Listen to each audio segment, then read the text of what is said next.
O Flávio, cadê o Flávio? Flávio,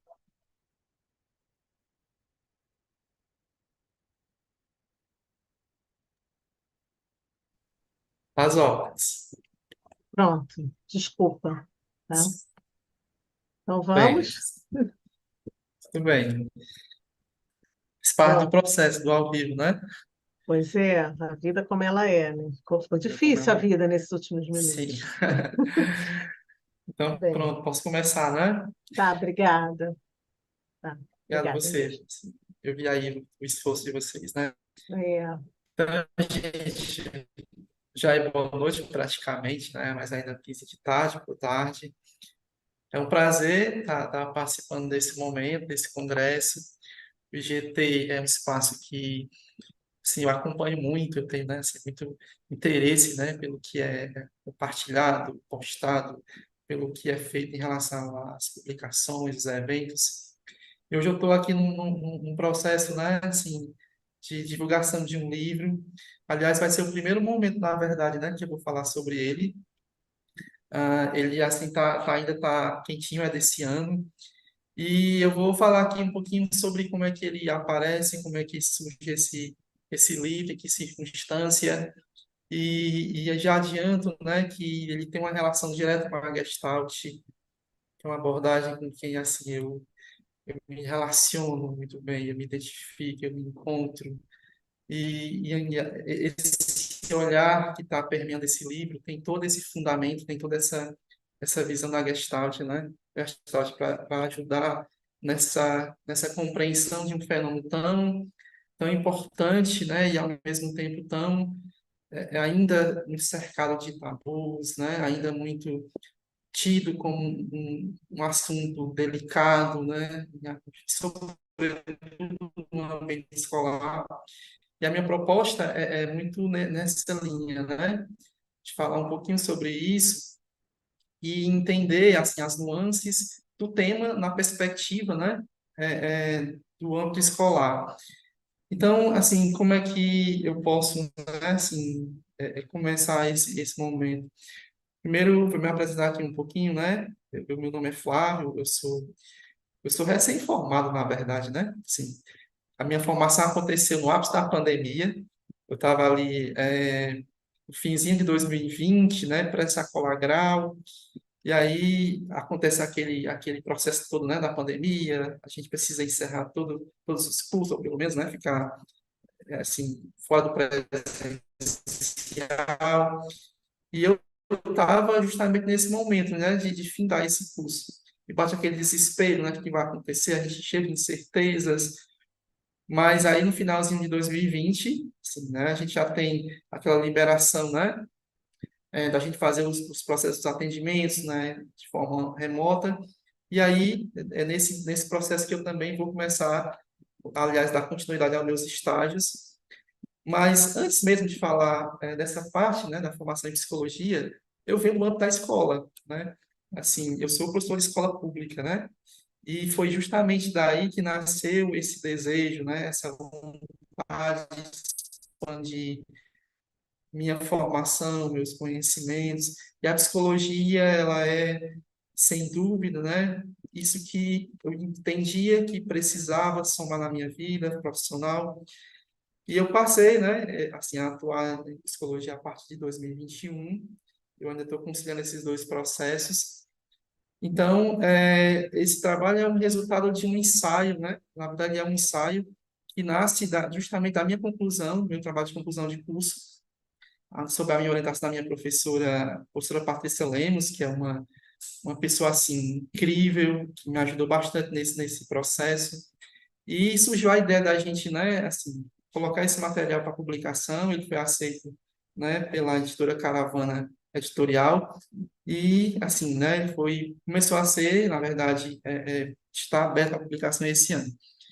Então, eu venho da escola, né, eu conheço o chão da escola, eu tenho esse contato com adolescentes, eu conheço, assim, esse universo, né, e dos desafios que representa para essa juventude, essas nuances, né, de tantos fenômenos, de tantos desafios que os coloca nesse lugar, né, de enfrentar muito de tantos sentimentos que às vezes não é devidamente compreendido, não tem um suporte, não tem uma orientação, ao menos não na perspectiva, né, que demanda um fenômeno como esse.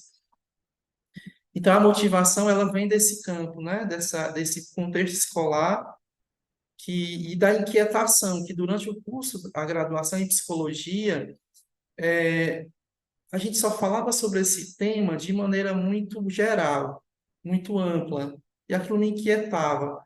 Por que um fenômeno tão importante, né, tão relevante, ainda é, assim, pelo menos dentro daquele curso, né, no qual eu estava me informando, era assim, uma discussão muito mais geral, né, muito mais ampla. E não havia também que é uma outra inquietação minha, né, que dá esse ponto de partida para ir pesquisar sobre isso, a constatação de que não havia nenhuma abordagem, né, assim, dando tanta ênfase às discussões sobre o tema. E eu falo assim, não é que não tinha, né, mas assim, muito mais geral também. Então, era uma outra inquietação, né, que eu tinha. E aí eu vou, né, a campo para essa intenção, questionando como é que um fenômeno que você tem aí uma média de 800 mil mortes, né? Assim, por ano, uma morte a cada 40 segundos, né? Isso dados da OMS. Você tem aí, assim, um fenômeno, não é, que tem uma série de questões relacionadas, é um problema de saúde pública, é um fenômeno multifatorial, né? E nós ainda, né, ainda temos, assim, uma visão, digamos, ainda muito fechada, restrita, né, para a importância que ele tem. Então, para compreender isso, né, assim, eu me pergunto por que o tema do suicídio, né, para esse trabalho. Então, inicialmente, é preciso entender que o suicídio é uma manifestação humana, né? O Rigo vai dizer que esse é uma manifestação humana no sentido de ser uma forma de lidar com o sofrimento dentro das condições que é possível. É o que o ser humano, né, é que o indivíduo consegue naquele momento de um quadro muito intenso de sofrimento. Então, a gente está falando de um fenômeno complexo, como eu disse, multifatorial, que precisa, assim, de um olhar muito aguçado, um olhar muito cuidadoso, muito respeitoso, porque não se pode falar sobre esse tema de qualquer jeito, né? Precisa falar com muita propriedade, muito cuidado em relação à maneira como se divulga, como se fala sobre, mas não pode deixar de falar. E aí, quando a gente chega na escola, nós temos esse desafio, que ainda se trata de um tema, assim, ainda muito cercado de tabus, né, de estigmas, e muito também em virtude da própria formação dos profissionais, né, que não tem nesse processo, né, de formação continuada, algo, assim, hoje já bem melhor, né, em relação a esse trabalho com as competências socioemocionais. A escola tem se permitido, né, essa amplitude de falar sobre saúde mental, mas ainda muito, né, no início. Então, falar de suicídio, né, dentro de um contexto escolar é um tema muito, né, no mínimo que vai causar desconforto. Então, quando eu vou a campo, assim, essa recepção, ela acontece no primeiro momento, né, a escola vê com bons olhos e tudo mais, mas ainda assim é notório, né? Esse desconforto. Como é que esses meninos vão reagir, né? Como é que eles vão falar sobre isso? Que tipo de gatilhos isso pode acionar, né? Então, a Karina Fukumitsu, ela vai dizer em uma das suas, né, assim, tantas obras que ela tem sobre esse tema, que o sujeito que busca o ato suicida, né, ele procura na morte um sentido que ele não conseguiu na vida. E a Gestalt vai nos possibilitar olhar para uma totalidade, uma visão desse sujeito para além do sintoma, perspectiva de olhar para ele não como aquilo que está restrito à ideia do que ele está sintomatizando, mas o que é que está assim sendo em termos de contexto, de campo, né, para aquilo tudo. Então, é olhar para esse sujeito numa perspectiva holística, né, numa perspectiva de sujeito de múltiplas dimensões, e ela traz justamente essa visão, né? Então, é compreender que esse problema é um fenômeno social. Durkheim já falava, né, disso, né, há muito tempo. Então, ele é um fenômeno individual em uma perspectiva, mas ele é sim um fenômeno social. E é preciso que a gente olhe para isso também desse olhar, dessa perspectiva, né? Porque, caso contrário, nós vamos nos perder na ideia de que eu vou cuidar desse fenômeno olhando apenas para um caso isolado, né? Quando ele é muito mais complexo. Então, se ele vai afetar a qualidade da vida das pessoas, e ele precisa, né, que a gente tenha essa dimensão, dessa amplitude, porque a escola é um mundo, é onde você vai ter, assim, vai desembocar, digamos assim, tudo que acontece dentro da sociedade em alguma medida. E esses adolescentes, eles vivem uma vida de imediatismo, muito permeada, assim, pelas influências das redes sociais, sobretudo, né, nos dias atuais, mas também porque existe, né, uma configuração dessa geração, né, assim, atual, de ter as coisas muito rapidamente, de ser tudo muito rápido, muito fácil, e isso gera, muitas vezes, desconforto, frustração. Não que eu esteja dizendo, né, que essa seja a causa do suicídio, né, mas pensando no desenho que nós temos desses adolescentes. Então, vamos para a Karina de novo, quando ela vai falar que o fenômeno, né, assim, se ele não for visto, né, dentro da perspectiva mais ampla, ele perde o sentido. E se o fenômeno perde o sentido, ele perde a relação de figura e fundo, né? Então, você não está olhando para o contexto, para o que está, assim, permeando todo aquele processo, né? Está delineando aquele processo que é muito mais complexo do que, né, propriamente, né, a manifestação do ato. Então, por que a escola, né, como esse campo? Porque diante desse advento das famílias, né, e aqui o anunciado, ele traz essa dimensão, né?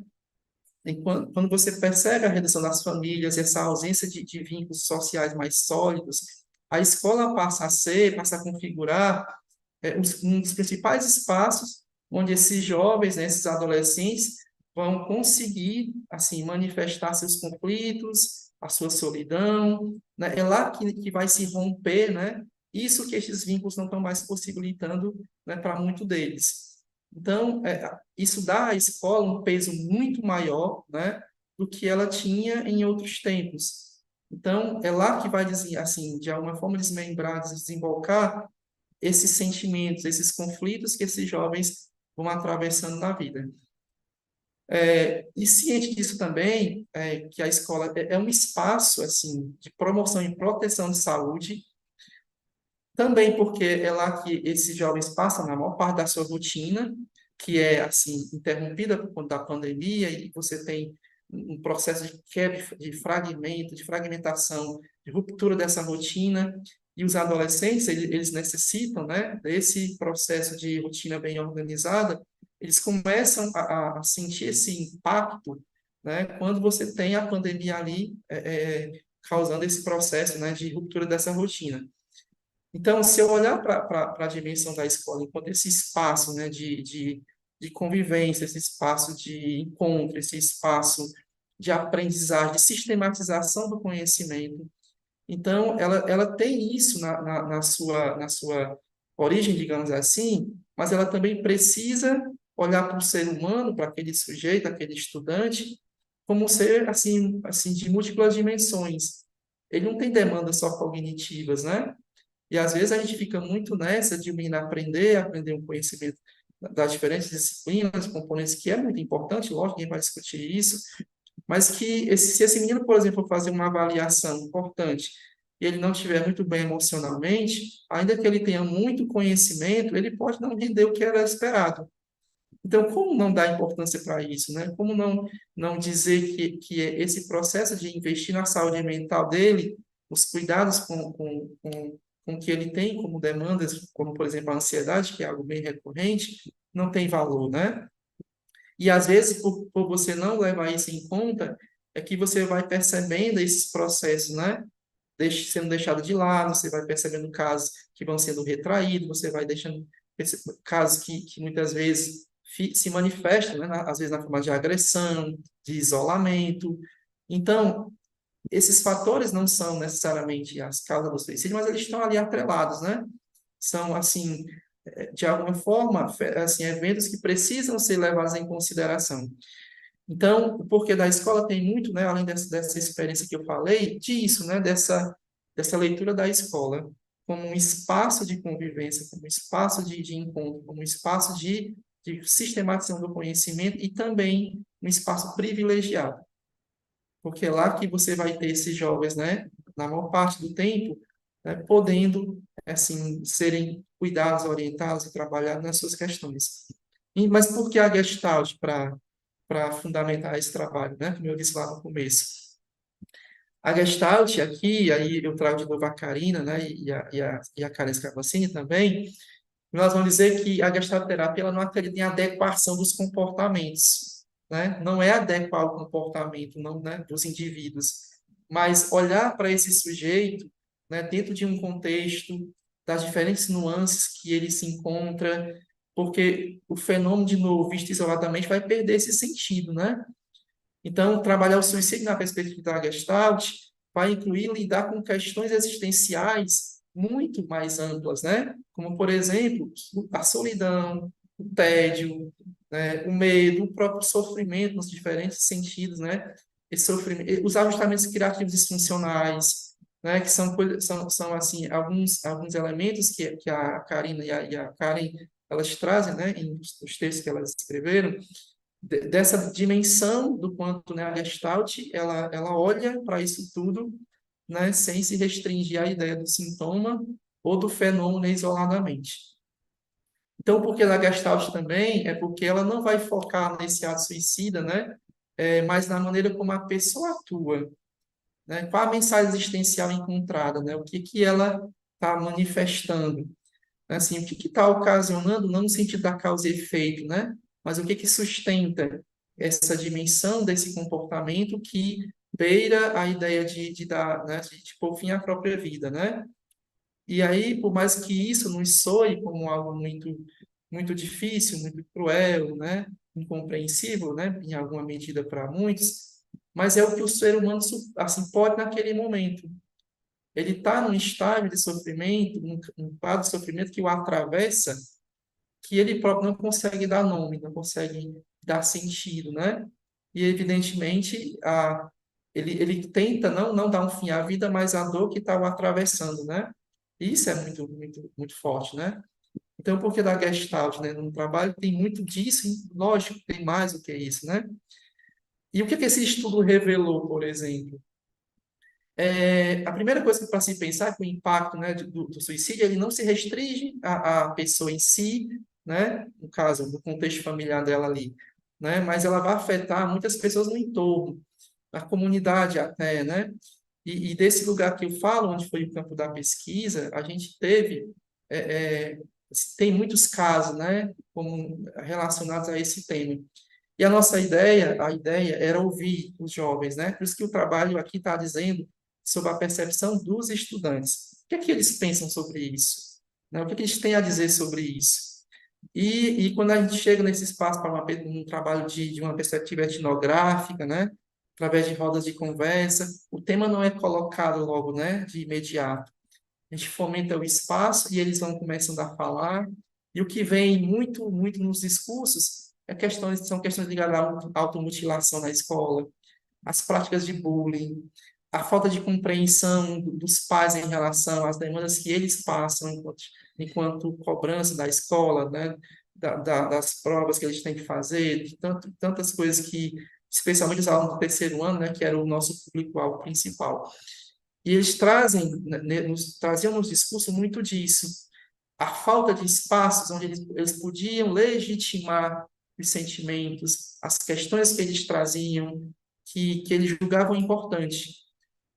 A gente teve alguns trechos, né, alguns fenômenos, né, por exemplo, alguns diziam, né, e aqui está em trecho, né, assim, sem dizer, né, exatamente a quem se refere, do tipo, né, os adolescentes não falam sobre o que sentem porque não são escutados. Chamam o que a gente sente de probleminha de adolescente.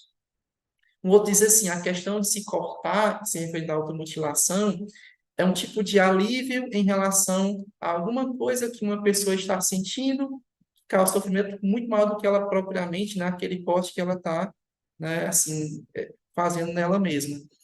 Então, observe, né? Esses fenômenos não são novos, né? O bullying não é um fenômeno novo. A automutilação ou a autolesão, né, para a gente falar uma linguagem mais apropriada, as autolesões que assim, muitos deles assim, associam como um meio de amenizar, né, um sofrimento maior, uma dor muito maior, porque ele tira um pouquinho do foco, né, daquilo que está realmente causando sofrimento. Se a gente, no primeiro contato com esse jovem, não for acolhedor, não respeitar, se for partindo do princípio, né, da ideia do julgamento, dizer que está errado, de apontar, muito provavelmente isso não vai ter, né, nenhum efeito no sentido da reversão desse quadro, né? Então, a gente encontrou nesses espaços também, nesse espaço das rodas de conversa, a que eu me refiro, é, adolescentes com questões ligadas, por exemplo, à orientação sexual, né? Essa ideia da performance, né? Assim, heteronormativa que precisa ser, né? Para esse contexto, se não for essa, alguma outra não serve. Muitos desses meninos, dessas meninas, retraem, né? Assim, guardam para si, se isolam. E isso também, assim, nos discursos que eles traziam, eram também fator de sofrimento. E eles falavam com uma propriedade muito interessante, né? Porque eles têm a vivência, porque eles não tinham era o espaço para falar, né? Quando eles encontram esse espaço de segurança, que a gente fez todo esse processo, né, de orientação, de mostrar que ali era um espaço seguro, que ninguém ia ser julgado por isso, não podia ser compartilhado para além daquele espaço, havia um contrato, né, digamos assim, já feito no início de cada roda de conversa. Então, eles vão lá e estão nesse espaço justamente o que eles buscam. E nos discursos que eles vão trazer depois como sugestões para a escola, é justamente isso, é que a escola desenvolva mais espaços de legitimação dos sentimentos e emoções dos estudantes, né? Que eles não sejam julgados pelo que eles sentem, mas que sejam acolhidos, orientados, instruídos, né? Quando a gente pede para eles darem sugestões do que a escola poderia fazer diante disso, tem também isso de dar a própria sugestão de a escola fazer assim, atividades como aquela que a pesquisa estava possibilitando. Deixa eu te escutar, né? Deixa eu te ouvir. Me fala sobre isso, né? E não necessariamente você precisa ser um profissional da psicologia para fazer esse tipo de atendimento, né? O interesse por esse jovem, né? Mostrar que você está, assim, entendendo o que ele está passando, está minimamente buscando compreender, até para fazer um encaminhamento, buscar suporte, né? De uma rede de apoio, né? Local, assistencial da saúde, é importante que eu me aproxime, que eu chegue até esses adolescentes, né? Permitindo que eles, assim, enxerguem em mim uma pessoa que vai, né? Validar o que eles sentem. Então, esse é um ponto também, né?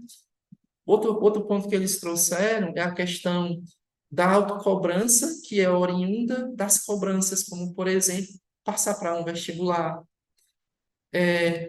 ao mesmo tempo, né?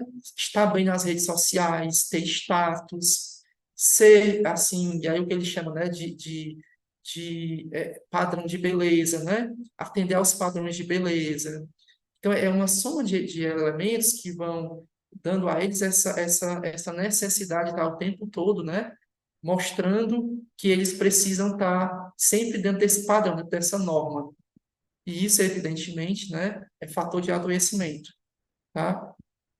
Então, eu estou aqui olhando para o tempo, né? Não sei, tá? Você me sinaliza, tá? Tem uma hora né, uma hora de explanação, tá? Você Tá bom. começou, eu acho que foi 4h30, né? A gente Uhum. mantém o mesmo tempo, tá? Independente do Independente atraso. disso, né? Isso. Tudo bem. Então, voltando para esse ponto, né? Uma das coisas que a gente foi ouvindo, escutando, né, no espaço da pesquisa também, é os fenômenos como a ansiedade e a depressão. Isso no contexto escolar, por mais que não faça parte do processo, né, da rotina dos professores, do núcleo gestor da escola, mas os estudantes têm demandas relacionadas a isso também, né? Então, caso de ansiedade, ou de pelo menos, assim, sinais, né, que alertam para um diagnóstico de ansiedade futuro, caso isso não seja, né, devidamente cuidado, é muito recorrente. Mas até que ponto é essa ansiedade, esses sinais, assim, então eles são legitimados, né? Então eles também trazem nos discursos que os próprios pais, assim, quando escutam que eles estão ansiosos, é que, do tipo, olha, mas tu só faz estudar, né? A tua única obrigação é essa, né? De onde que negócio é esse de ansiedade? Então, eles atrelam a ideia de sentir ansiedade como frescura, né? Porque as famílias, na sua grande maioria, ainda enxergam isso, né, como algo muito, muito distante, né? Que esses jovens não têm motivos para isso, né, para estarem ansiosos. Uma vez que a única obrigação que eles têm, como eu disse, né, no discurso trazido por eles, é estudar. Então, observe. Mais uma vez eu volto para a ideia, né, da importância do olhar para o contexto, né, o campo, para essa dimensão da totalidade.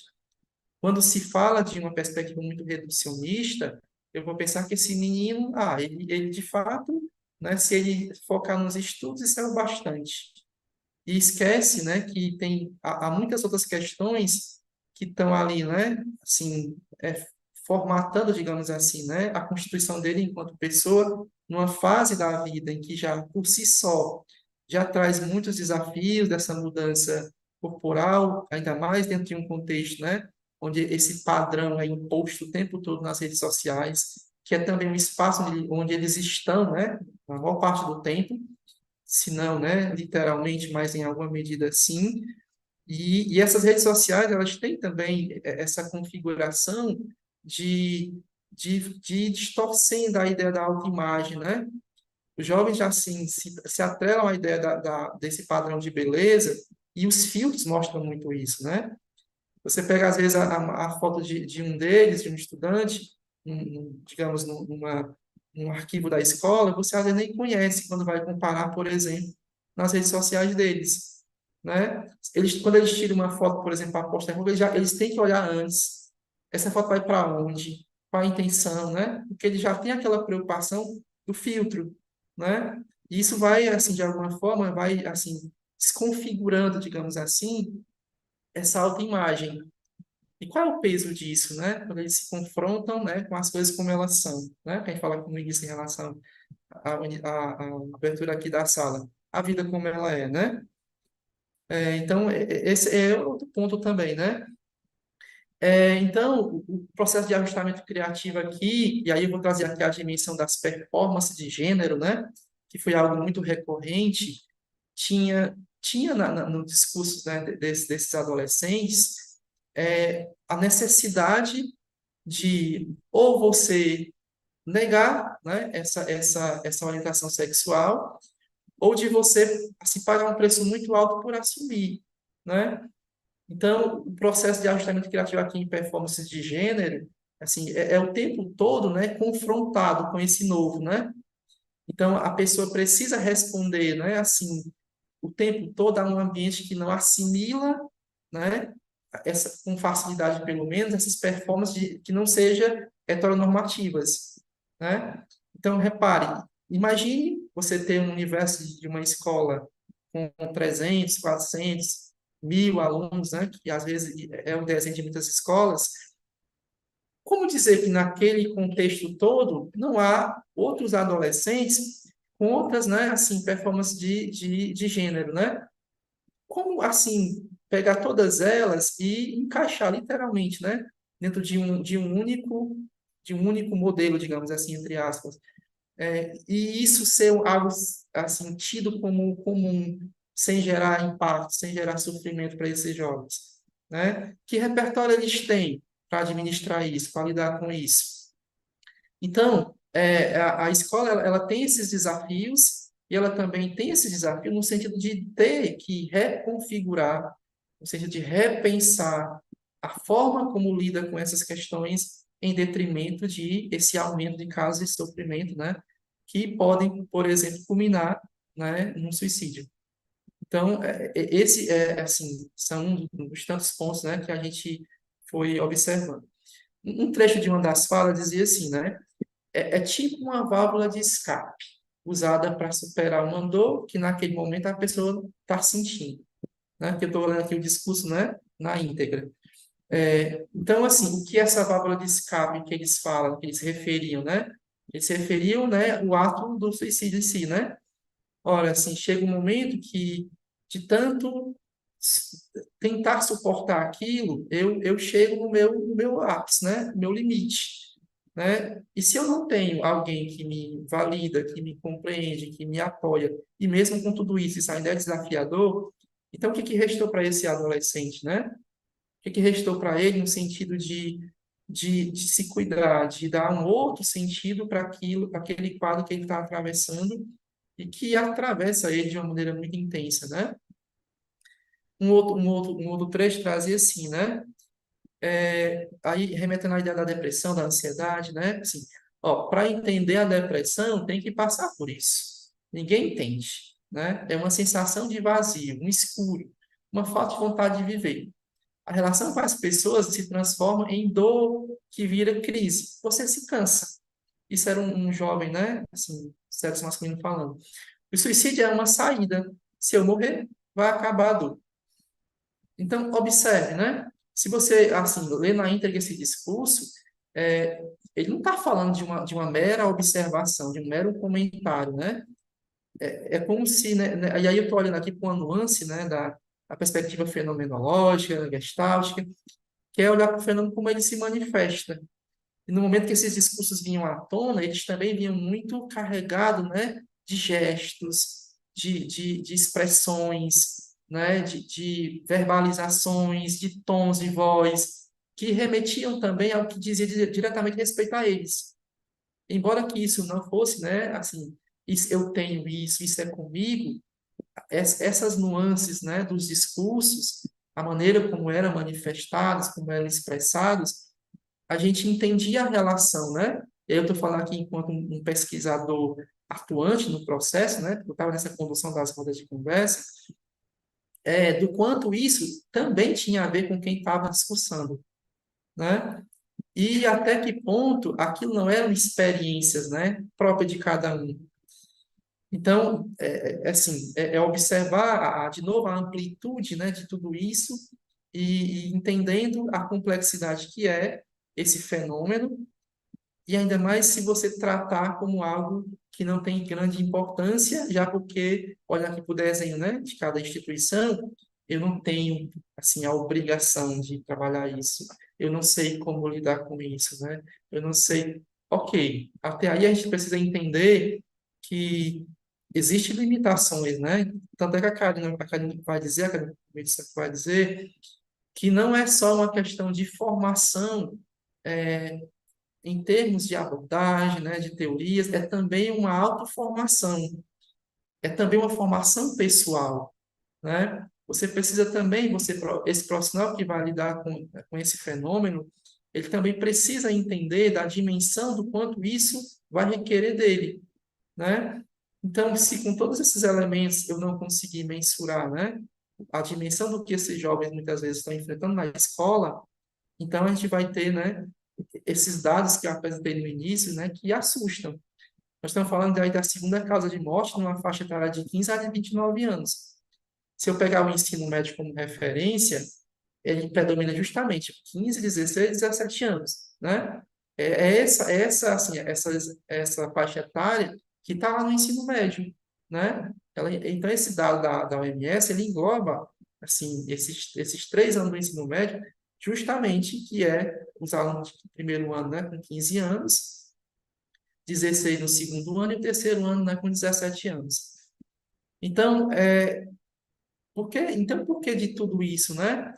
É justamente essa necessidade de chegar até a escola e expandir esses horizontes, né? De mostrar que há outros caminhos para a gente falar sobre os fenômenos que muitas vezes, assim, resultam no ato, né, em si do suicídio, mas não para falar propriamente disso, né? Mas de você compreender que aquele sujeito, aqueles estudantes, necessitam de outro tipo de atendimento, de cuidado, para além das perspectivas cognitivas, né?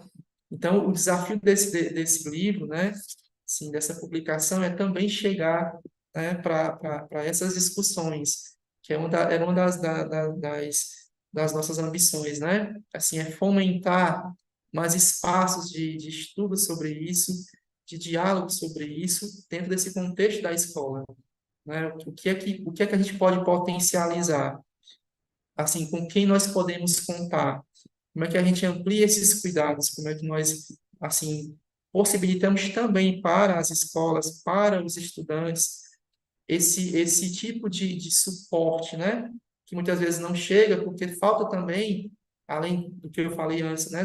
Dessa formação para isso, para os profissionais, né? Das instituições escolares, mas também essa abertura, né? Da parte dos estudantes, isso foi bastante interessante. Isso não causou, por exemplo, nenhum tipo de resistência, né? Muito pelo contrário, a gente encontrou assim abertura para falar sobre isso. A gente encontrou porque o tema ele está muito, né? Assim atrelado a muitos outros, né? Eu falei aqui da automutilação, eu falei da ansiedade, falei de casos de depressão, eu falei, por exemplo, sobre o bullying, né? Eu falei sobre as questões impostas pelos padrões, né? De beleza, por exemplo, as redes sociais. Então, olha assim a quantidade de temas que podem, né, relacionar a esse fenômeno do suicídio, e não necessariamente eu preciso falar dele, né? Então, como é que a gente tem olhado para tudo isso? Então, é aí que de novo, né, assim, eu olho para a Gestalt como essa abordagem que tem essa relação, né, do contato. A gente está falando aqui de um processo que precisa dessa dimensão do campo, né, do contexto, para não se ver esse fenômeno de uma forma isolada. Então, a dimensão fenomenológica da Gestalt, ela vai possibilitar a gente entender o fenômeno, né, como ele se manifesta.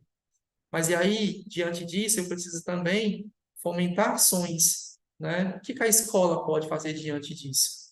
Então, entre assim, o que eles citaram, eles estudantes, porque a percepção, né, da construção do livro é toda do olhar deles, principalmente, além dos espaços de escuta, né, serem ampliados, os espaços de diálogo, de validação, legitimação dos sentimentos, das emoções, né? Essa possibilidade de um profissional de saúde mental nas escolas, né?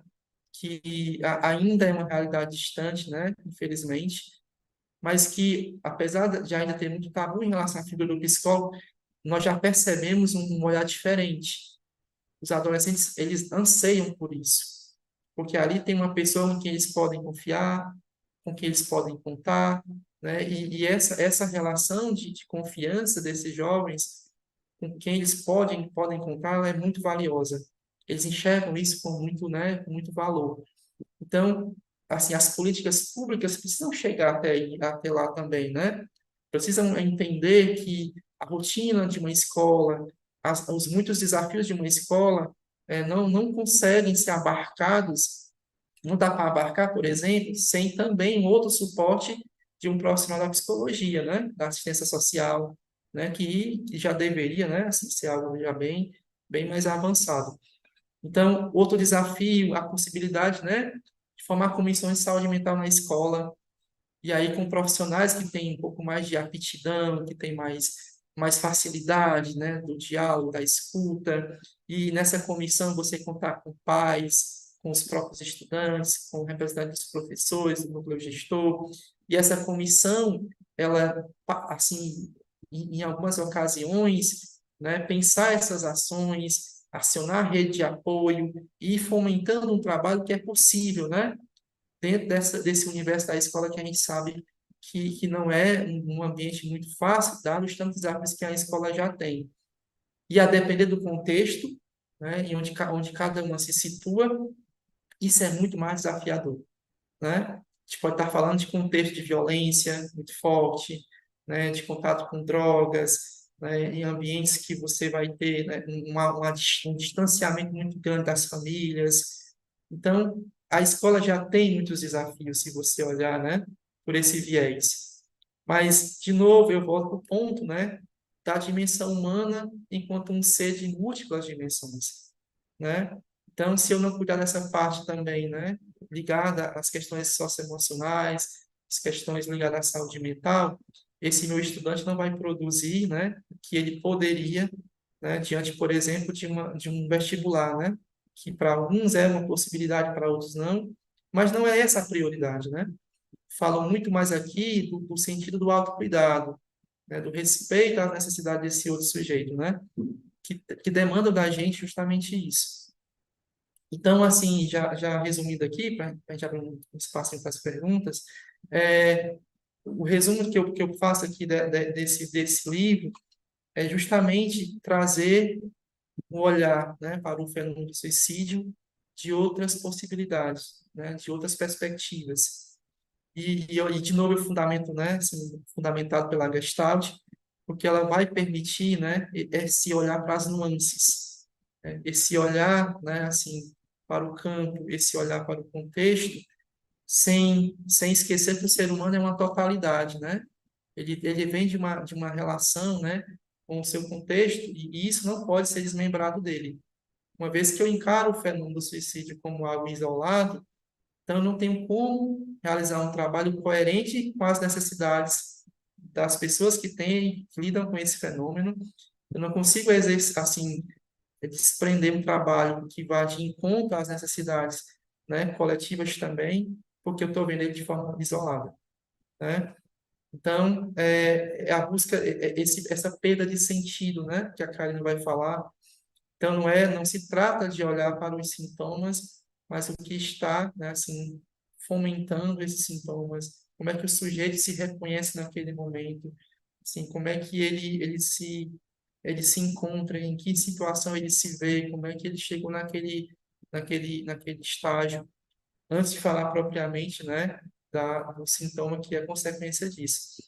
E a gente sabe que, né, na perspectiva da Gestalt, a relação doença, né, saúde e doença, ela tem essa questão, né, de que o adoecimento é algo que é possível naquele momento, né? Assim, ninguém escolheu adoecer e o adoecimento também não é algo do acaso, né? É um processo que você vai demandando dentro de um cenário que fica complexo, mas o que é possível.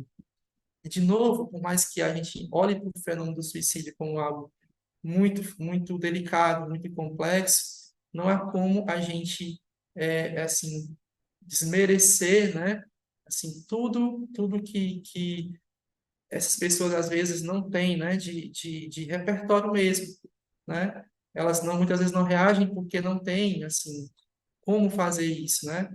Então, sem essa rede de apoio, sem esse trabalho permeado pelas políticas públicas, sem esse espaço, né, como esse que o GT está proporcionando agora para se falar sobre isso, sem fomentar essas discussões de maneira responsável, logicamente, né, e comprometida com a ética profissional, da nossa profissão, do nosso fazer enquanto profissional, nós não vamos conseguir, né, assim, mudar esse cenário que é muito, muito, muito complexo, né? E para além dos números, né? Assim, a gente fala dos números porque eles mensuram, mas é muito mais do que isso. As entrelinhas do que está assim, em cada caso desses, né? Em cada episódio desses, são histórias, né? São histórias, são pessoas, são famílias, né? São comunidades. Então, o número, ele fala, mas ele não diz tudo, né? Ele é talvez, assim, um dos pontos de partida, mas ele está muito longe de retratar o que é o fenômeno, né, na sua complexidade, que é multifatorial, né? Então, ele envolve questões psicológicas, questões, né, espirituais, questões cognitivas, questões emocionais, e às vezes, né, devido à nossa falta, muitas vezes, de conhecimento sobre, há uma tendência de reduzir a um acontecimento, né, a uma causa. Fulano, assim, cometeu o ato por isso, né?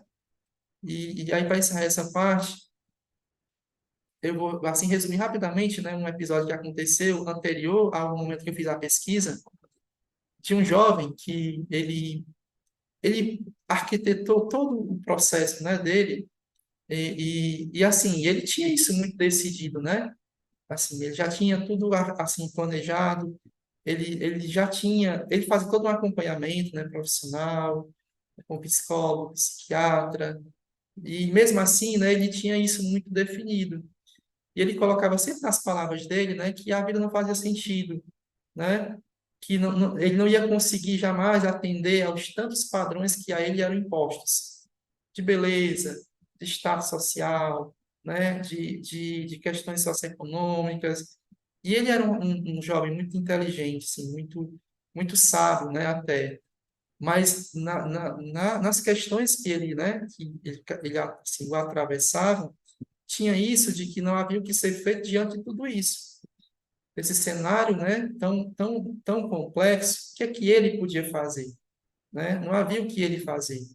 Mesmo com essa rede de apoio que eu falei, né, esse suporte profissional, com pessoas ali atentas o tempo todo, né, junto a ele, ele tinha já isso, né, bem, e ele dizia como é que, assim, olha, não se preocupem que vai ser assim, né, assim, não vou entrar em detalhes, lógico, mas assim, eu só estou colocando esse exemplo para você entender que até para esses, né, que tinham um espaço, uma oportunidade de ter um acompanhamento, né, profissional, uma família ali, né, o tempo todo dando esse suporte, né, ele tinha esse pensamento, né, e a gente amplia essa dimensão para outras pessoas de condições muito mais vulneráveis, né, de questões, assim, necessidades muito mais complexas, a gente se pergunta, né, e estes?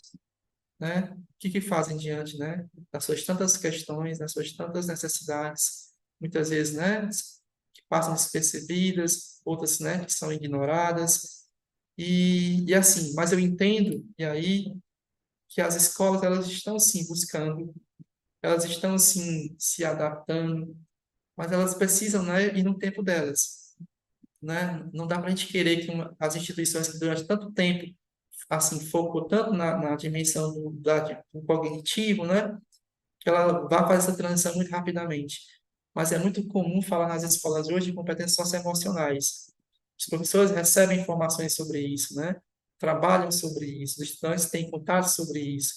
Então, a gente já tem essa necessidade, né, de fomentar isso, de investir nisso, porque isso também é um trabalho de autoformação, né? Às vezes a gente está buscando nas formações um processo de dar como uma graduação, uma pós-graduação, e, enfim, isso faz parte da minha formação, né, profissional, mas a autoformação a que eu me refiro é aquela do autointeresse, né, de buscar algo mais sobre isso que me inquieta, né, sobre isso que é da minha realidade local, né, do meu ambiente de trabalho, das minhas relações mais próximas, da minha comunidade, dessa autoformação, né, nesse sentido de você se incomodar com algo que também, né, precisa desse despertar, né? Caso contrário, a gente vai ficar, né, muito dependente de uma dimensão restrita, né, para um fenômeno que é muito mais amplo, né, que é muito complexo. Ah, não sei se eu falei muito rápido, se eu falei muito pouco tempo, mas a princípio, né, é isso. Eu estou aberto aqui para a gente conversar um pouquinho. É. Primeiro, assim, achei muito mobilizante também sua fala, né?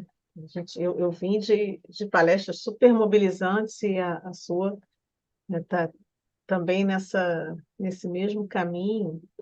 E algo que eu fiquei pensando enquanto você falava, né? Na fala dos pais, eu sou mãe, né? Minha filha tem 11 anos, e na fala dos pais, quando diz assim, você só tem o estudo, né?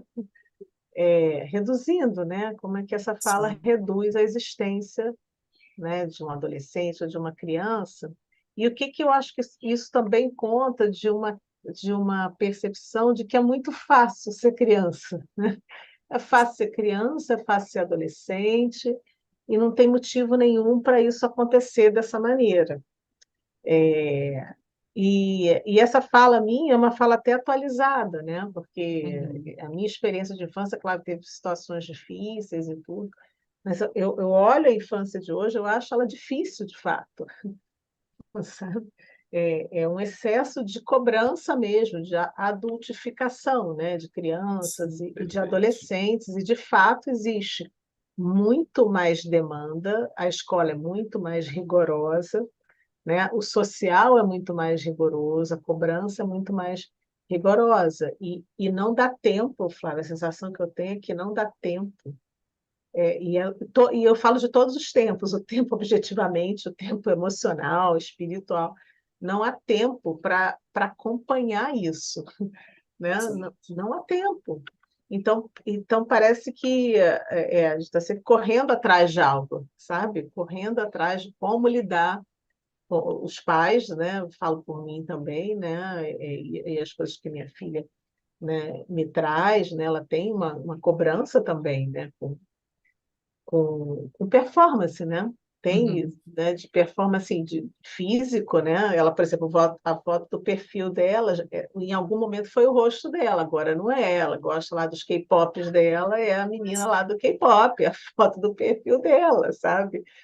E eu fico olhando aquilo, eu falo, minha filha, mas o pessoal coreano já é meio magrinho, né? E ela tá, entre aspas, é magra, dentro do padrão, mas como é que já existe, sabe?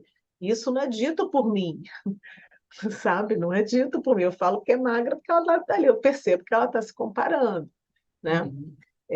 E outra coisa muito que me toca também é que é a reprodução da fala, né, dos adolescentes, que é uma reprodução de uma fala liberal, né, aberta, mas que a atitude não é assim, quer dizer, é uma repetição de falas. Eu não sei se você percebeu isso, Uhum. talvez no espaço da roda de conversa não, né? Porque, mas quando você sai da roda de conversa, mas o que eu observo, né? Quando você vê a fala muito acolhedora e tudo, mas a atitude de fato entre eles não é, sabe? Não é. E aí dá um susto, né? Porque a adolescência existe naquele meio, né? E como é que essa repetição de que tudo é, né? Que você pode vir, sim, você pode ser acolhido, né? Mãe, você está sendo preconceituosa. Às vezes você está sendo preconceituosa, você tá sendo... E tem uma confusão aí de preconceito por gosto, né? Tem um bando de coisa que fica misturada aí, né? Sim, Mas entre eles a fala também não é, sabe?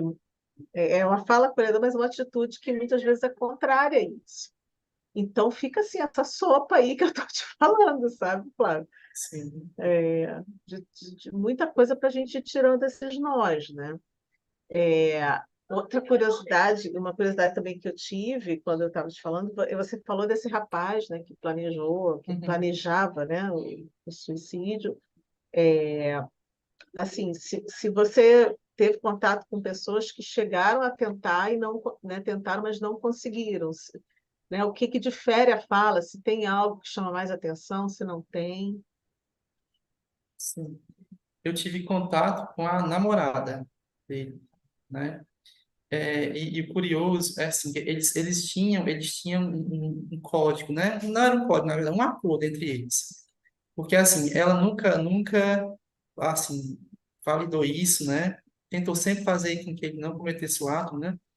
Mas assim, como ele estava decidido, restou a ela, né? Assim, ir negociando algumas coisas com ele. Assim, por exemplo, não fazer isso numa data que fosse marcante para os pais, né? Não fazer isso em um local que simbolizasse muito para eles depois, né? É uma coisa do gênero. E a ideia de uma pulseirinha, né? A pulseirinha, quando ele deixasse em algum local, quando ele fosse, né, assim, cometer o ato, ele deixasse em algum local para ela saber, né, que de fato ele tinha feito, enfim.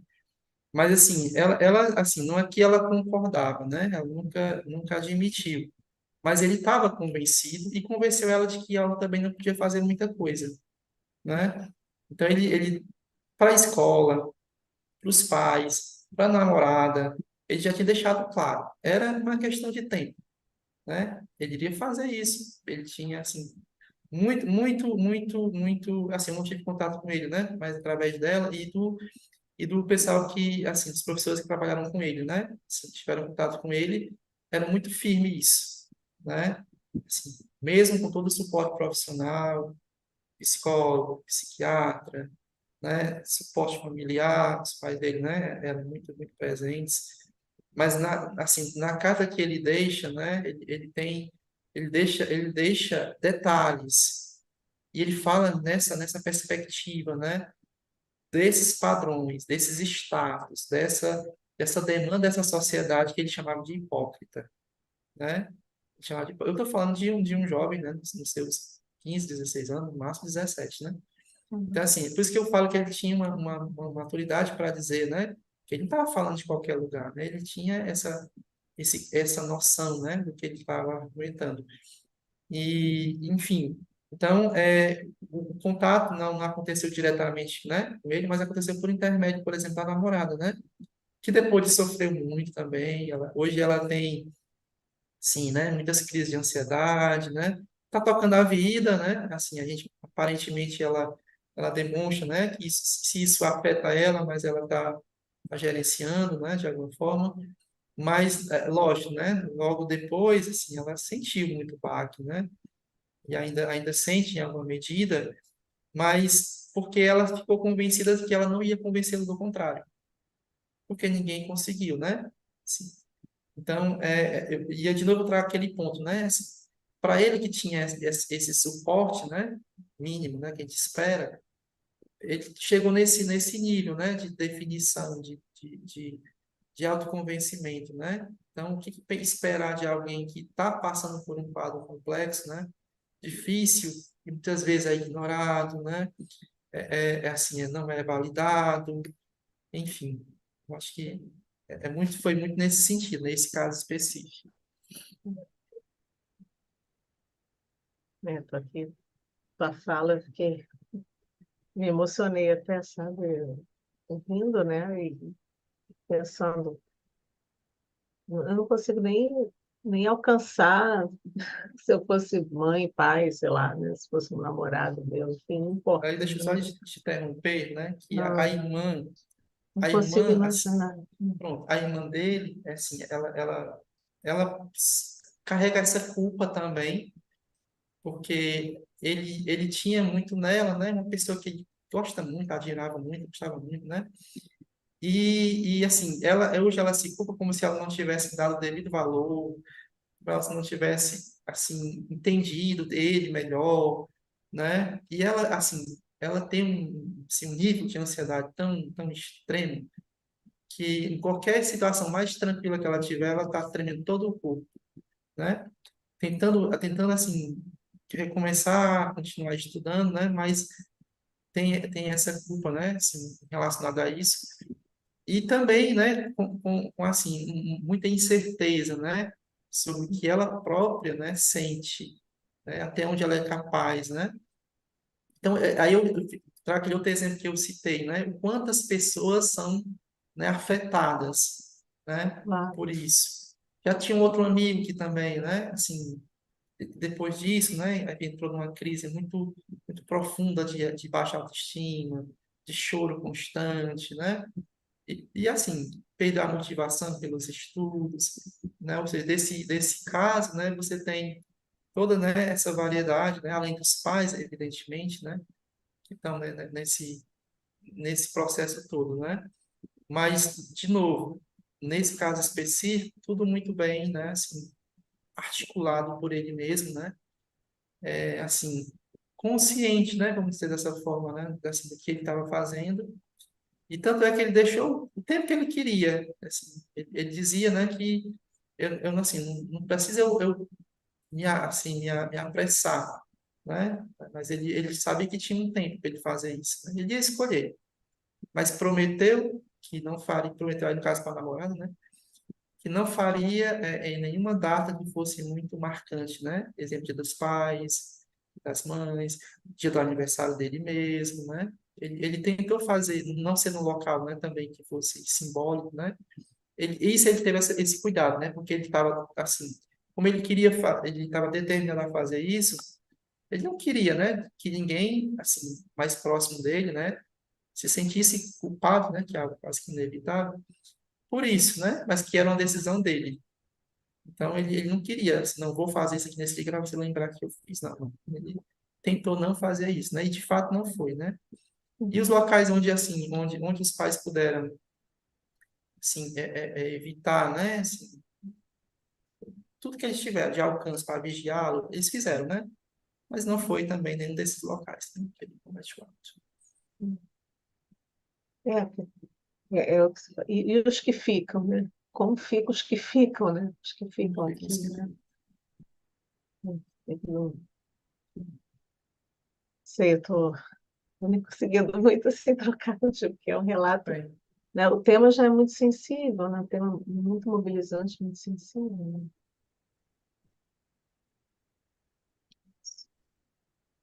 Bem, Maria Luísa quer comentar algo? Vamos tocar.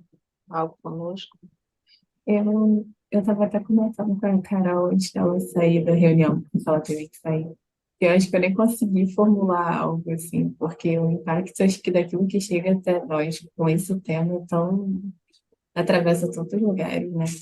Principalmente escola, assim, eu estou na graduação de psicologia, então eu comecei a ingressar um pouco mais nessa área de escola agora, e a gente está fazendo rodas de conversa mas nos assuntos relacionados à pandemia, que é o foco, né, desse Sim, nosso estágio agora.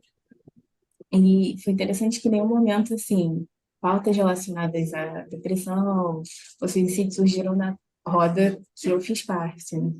Mas foi um assunto que eu já estava passando muito antes em relação ao luto, a gente já estava dando uma lida em material por precaução, porque é um assunto que, ao mesmo tempo que permeia, está muito presente nas escolas, e eu acredito que as escolas estejam fazendo o que elas podem também para, aos poucos, irem reestruturando todo o seu apoio ao jovem, ainda é um assunto muito velado, né? Então eu acho que existe sim. essa contradição o tempo todo.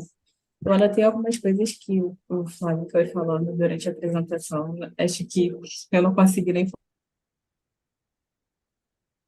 formular uma pergunta, porque o assunto já enfim, afetou em vários lugares, mas eu achei bem interessante essa proposta da escola como lugar de prevenção ao suicídio, e eu fiquei pensando um pouco também em como fica esse atravessamento pós-pandêmico, né, que com certeza influenciou muito nesse processo, então acho que foi uma das coisas que eu fiquei mais refletindo, assim, como o pós-pandemia, a pandemia e o pós-pandemia influenciaram em processos relacionados à angústia e suicídio nesses jovens que estão na escola, e como a escola pode pensar medidas de prevenção tendo em vista Uhum. tudo isso que aconteceu, né, durante a Covid. Sim. Porque a pandemia, sobretudo, ela traz uma ruptura, né? Nessa rotina. E os adolescentes, as crianças, eles têm essa rotina como algo estruturante mesmo, né? Então, de repente, você fecha todas as escolas, você assim, não tem aquele espaço da convivência diária, você não tem. E depois tem o retorno, né? Para aqueles estudantes que já tinham um comportamento mais fechado, já eram mais reservados, já eram mais tímidos, né? Por um lado, você vai perceber que eles vão ficar um pouco até melhor, né? Assim, até em certa medida. Mas aí, vamos lá, intensifica isso e depois tem que retornar, né? Então, você volta para aquele, aí o impacto é muito maior, né? Você tem aqueles, por exemplo, que já tem dificuldade de manter disciplina, né? E aí passa esse tempo todinho, aí tem que voltar para as regras da escola, né? E lá se vem de novo as cobranças triplicadas. Então, isso sobretudo, assim, mexe com a rotina da escola, não só porque eles trazem isso, mas os próprios profissionais precisam também buscar outros caminhos, outros jeitos, né? E a gente tem consciência, eu estou falando aqui baseado em alguns estudos que eu fiz, nós não podemos mensurar ainda o quanto esse período das escolas, né, assim, fechadas, impactou. Nós sabemos que teve, né, e assim, certamente muitos impactos, mas ainda são pouco mensuráveis, né? Em termos cognitivos, isso é um fato. Mas e as questões, assim, de ordem socioemocional, né? Então, como vai, assim, olhar para esses casos de meninos que já eram ansiosos, né? Esses meninos que ficaram muito tempo, né, assim, no convívio familiar. Alguns foi bom, outros não foi tão bom, né? Porque alguns contextos familiares a gente sabe que também são adoecedores, né? Então, tudo isso foi de alguma forma, né, assim, amplificado. E aí, quando você retorna para esse processo presencial, vem tudo junto, né? Vem os desafios de uma escola normalmente, né? Vamos pegar aqui os alunos do terceiro ano do ensino médio. Ele sai de 2 anos, por exemplo, quem começou o primeiro ano, né, em 2020, 20, 21, 22, né? Então, assim, pegou, por exemplo, 2 anos de pandemia, um completo, um quase completo, e fez um ano só de ensino médio assim regular. Aí imagine, quando ele chega no terceiro ano, ele tem que decidir a que profissão ele vai seguir, ele tem que passar no vestibular, ele tem que fazer uma escolha assim das mais diversas, e ele tem também que lidar com as demandas de um pós-pandemia, as questões de ordem pessoal, as cobranças que vêm, né, de todas as esferas, e lógico, a autocobrança. Então, como é que fica a cabeça de um menino desse? Né? Assim, que suporte ele encontra para gerenciar isso diante de tudo isso que eu listei, né? Que é muito mais do que isso, né? A depender de cada realidade, né? Que elas são muito peculiares. Então, é isso, a realidade de uma escola pública, e aqui eu falo da escola pública sobretudo, né? Não desmerecendo as outras, porque também uma escola particular, você vai Imagine, assim, o bombardeio que é, assim, para você ter que intensificar uma rotina para passar em um vestibular, por exemplo, né, sabendo que você teve, assim, uma deficiência por conta da pandemia. E olha que no caso desses, né, o trabalho remoto foi muito melhor, né? Mesmo com as suas limitações, ele foi muito melhor. Tinha criança, adolescente, que estava com um celular em casa, né, e era o celular da mãe, era o celular da família para assistir uma videoaula, né? E aí vamos ver a qualidade da internet. Sim, vamos avaliar a paciência dos pais. Vamos imaginar o local na casa que eles não tinham para organizar esse espaço da aula remota, né? Aquele barulho o tempo todo e tendo que seguir uma rotina dentro de um cenário que ele nunca parou para, né, para perceber. Então, como tudo isso não impacta, né, na saúde emocional, saúde mental desses meninos, né? Então, assim, e aí você olha para o contexto mais amplo, né? O mundo continua cobrando, continua exigindo, né? Continua impondo e não vai parar para você se ajustar, né? Aí com a expressão popular, né? A gente que lute, né? Flávio, é um tema assim que se a gente começar, né, a gente, acho que a gente não para, porque vai puxando, né? Você falando aqui, eu Sim, pensando, né, da mudança brusca da pandemia, da reinserção no presencial, né? Uma das reuniões que eu tive na escola da minha filha, né, foi sobre isso também, né? Como as crianças retornam para o presencial sem saber se relacionar, desaprenderam a se relacionar no presencial, né? sim, Desaprenderam a ver o seu próprio espaço, né? Então eles falam, não sei, não, mas não deve ser diferente, claro, né? Não tem, todos falam ao mesmo tempo, né? E os professores também muito exaustos, né? Enfim, se aborrecem, né? E a minha filha sim, fala, porque o sim. professor grita na sala. Aí eu digo, minha filha, tudo bem, não é o que a gente espera. Agora, o que que acontece para além disso, né? O que acontece para além disso? Que aí eu até puxei para ele, falei, Mari, se eu grito com você, né? Imagina um professor com 36 crianças na sala, naquela, né? Então, assim, e aí, assim, uma ação vai sendo subsequente à outra, né? Sim, Começa sintomas a sobrepor, né? Um sintoma se sobrepõe ao outro. Sim. perfeito. Bem, ok, Flávio. Você quer fechar? A gente já pode.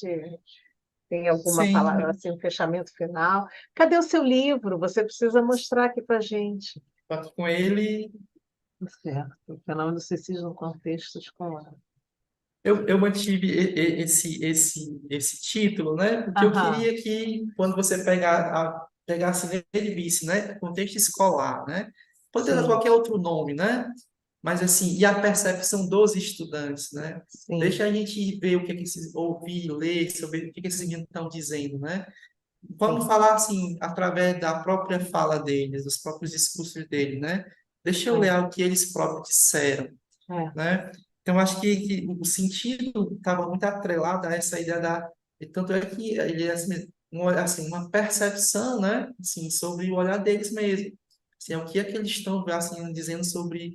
E aí, quando a gente fala do suicídio aqui no livro, ele é o tema que vai ficar ali, né? Assim, como centro, mas olha quanta coisa estava atrelada, né, a ele do que eu falei aqui, né? é, Sobre a ansiedade, o bullying, assim, a autocobrança, as cobranças em relação, né, aos estudos e outras coisas, ou seja, o bullying, né? Então, tudo isso aqui, assim, acaba que você vai ter, né, assim, um desmembramento, né, em muitos outros temas que é próprio, e eu estou falando aqui adolescente porque o ensino médio, né, predomina uhum, esse público, né?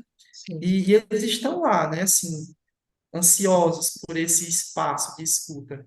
Eu acho que, assim, eu vou fechar, né, validando isso, sabe? O quanto foi gratificante para mim, logicamente, né, enquanto pesquisador, mas para eles, assim, ter aquele espaço e nós conversávamos nos nossos encontros, fazendo, né, o nosso contrato, né, por exemplo, ressaltando que aquele era um espaço que não cabia julgamento, que só podia falar quem se sentisse à vontade para. E o primeiro encontro que nós tivemos, a gente começou com uma música, né? Uma letra da música do Legião Urbana, né? Não sei se você conhece, Clarice, sim. sim, Conheço. né? Pronto. A gente não mergulhou no tema logo de cara, né? Já apresentar a proposta da pesquisa, qual era a ideia, né? E assim, a gente vai escutar uma música agora e Uhum. depois vocês falam, né, a percepção de vocês sobre essa música, né? E cada trecho dela, assim, tinha né, um espaço para você, né, fazer, possibilitar discussões, mas sempre deixando esse processo espontâneo. E à medida que isso ia emergindo, né, a gente ia pontuando, né? Sim, eu falo pontuando porque eu também era, né, assim, participante da pesquisa, né? Assim, mas como é isso para, por exemplo, para ti, no teu ambiente escolar, né? Como é que isso se manifesta? Uhum. E eles dizem assim, estar num espaço de escuta e ter consciência que ali ninguém vai estar te julgando, e possibilita trazer à tona coisas que eu muitas vezes não falo em lugar nenhum, né? Sim. Então, acho que o primeiro ponto, assim, o ponto marcante é esse, né? O quanto assim, é legítimo nós, assim, validarmos o que o outro sente, né? Para quem trabalha na profissão que a gente trabalha, isso é fato, né? Mas, assim, para esse público que ali desconfia de todo mundo e confia em todo mundo ao mesmo tempo, né? É. Assim, inclusive eu estava assim, conversando com jovens nessa semana, está passando por um processo parecido sobre isso também, né? Parece muito dramático para falar só isso, mas tudo bem. E ele está nesse estágio também, né? Assim, ele não quer mais.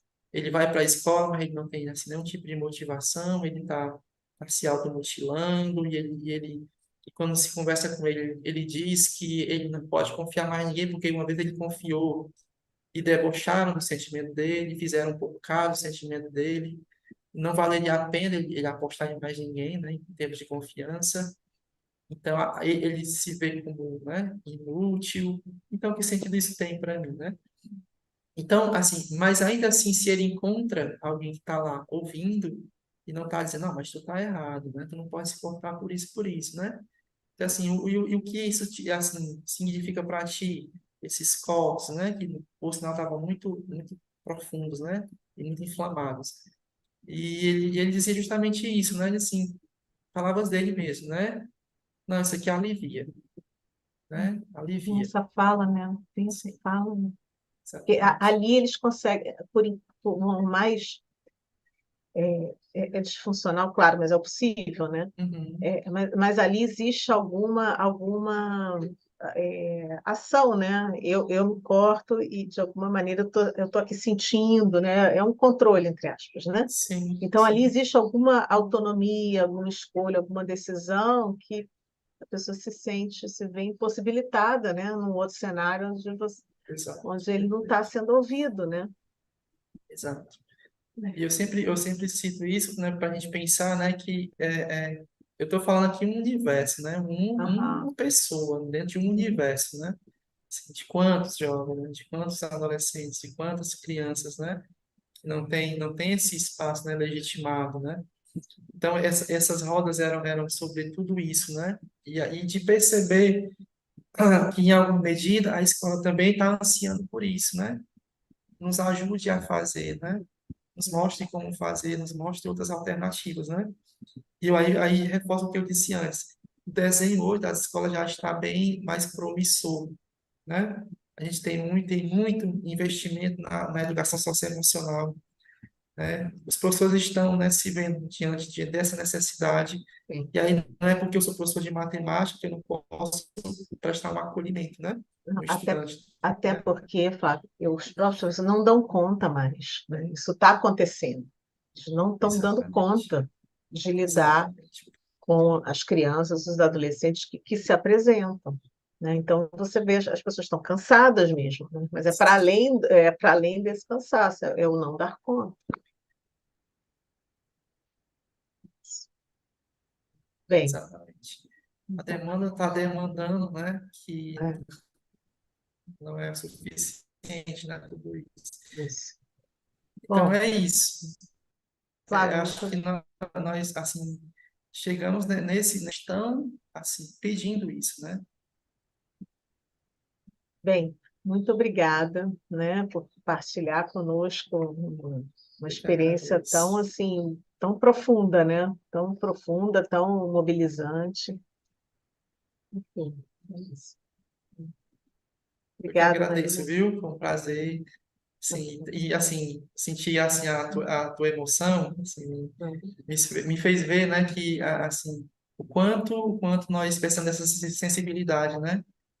Que é isso que vai nos tocar, porque da gente pensar o que é que eu posso fazer, né? O que é que a gente ainda precisa mobilizar, né? É. Mas eu senti, assim, o quanto isso foi forte para você, É, né? é a única maneira da gente se aproximar genuinamente, né? Tem que ficar Assim, muito grato, viu? bom. Também. Muito Um beijo, obrigada. amada. Obrigada. Obrigado, viu, por tudo. Tchau.